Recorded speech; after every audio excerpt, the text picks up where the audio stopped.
Ouais, aujourd'hui je voulais parler du gras du ventre et pourquoi c'est plus difficile de perdre la graisse qui est située au niveau du ventre. Tout ça après l'intro.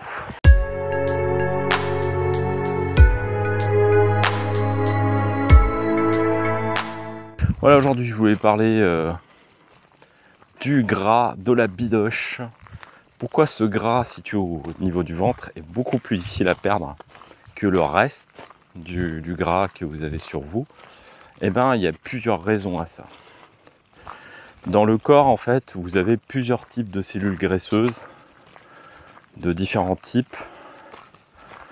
Et il se trouve que celles que vous avez dans les cuisses, autour du cou, dans le visage, dans les bras, sont différentes de celles que vous avez au niveau du ventre. Et la particularité de celles que vous avez au niveau du cou, des bras, du torse, eh ben, c'est que elles perdent leur graisse plus facilement que le type de cellules qui sont au niveau du ventre. Ça, déjà, ça a une raison, on va dire, évolutive, parce que vous avez, pour une question d'équilibre, chez un humain, c'est plus intelligent de stocker des graisses au niveau du ventre par rapport à une question de centre de gravité, et que du coup, quand vous allez stocker cette énergie, vous n'allez pas la stocker. Imaginez que dans l'histoire évolutive des humains, on stockait les graisses uniquement dans les bras, uniquement dans les jambes, jamais dans le ventre. Et imaginez à une période où vous êtes encore un humain, pas avec toute la technologie d'aujourd'hui, où souvent c'est vous la proie et pas le prédateur.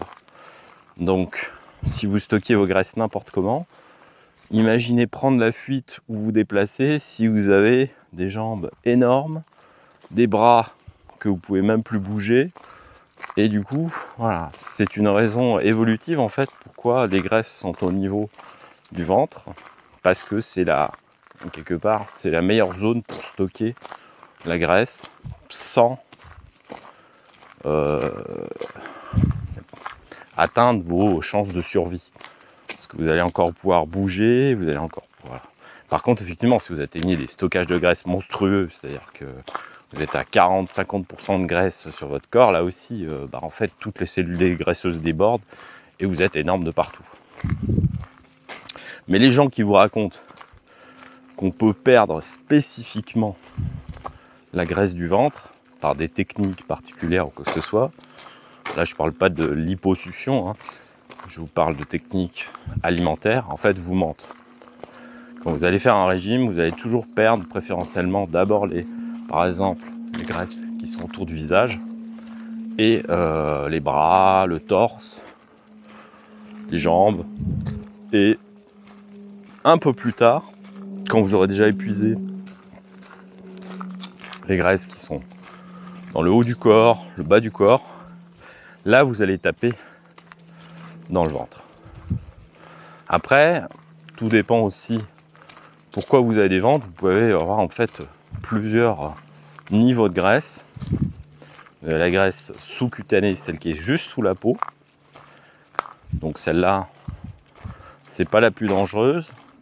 Vous avez la graisse qui est en dessous des abdominaux, derrière le muscle, autour des organes. Alors ça, c'est une graisse qui est très mauvaise. Et c'est aussi parfois une raison pourquoi certains gens ont le ventre qui pousse vers l'extérieur. Pas forcément à cause de la graisse qui est sous la peau, mais c'est carrément la graisse qui est dans les organes, derrière les muscles abdominaux, et ça pousse les muscles abdominaux vers l'extérieur. Voilà, et ça c'est vraiment une graisse dont il faut se débarrasser, parce qu'elle est vraiment mauvaise pour la santé. Autant la graisse sous-cutanée n'est pas effectivement si dangereuse que ça, mais celle qui enveloppe, qui se met autour des organes, celle-là il faut absolument s'en débarrasser. Donc ce qu'il faut retenir, c'est que voilà, il n'est pas possible de mobiliser comme ça de façon ciblée les graisses qui sont au niveau de votre ventre, parce que du coup c'est on va dire, c'est un mécanisme, on va dire, qui est lié à notre évolution. Ces graisses-là seront mobilisées en général en dernier, quand les autres graisses périphériques, bras, jambes, cou, poitrine, seront épuisées. Donc là, évidemment, si vous voulez perdre le gras du ventre, ça veut dire qu'il faut au préalable perdre le gras périphérique. Là, il n'y a pas de secret. Vous serez maigre au niveau du visage avant d'être maigre au niveau du ventre. Voilà, c'était tout pour aujourd'hui. Je vous dis à très bientôt pour de nouvelles vidéos. Ciao!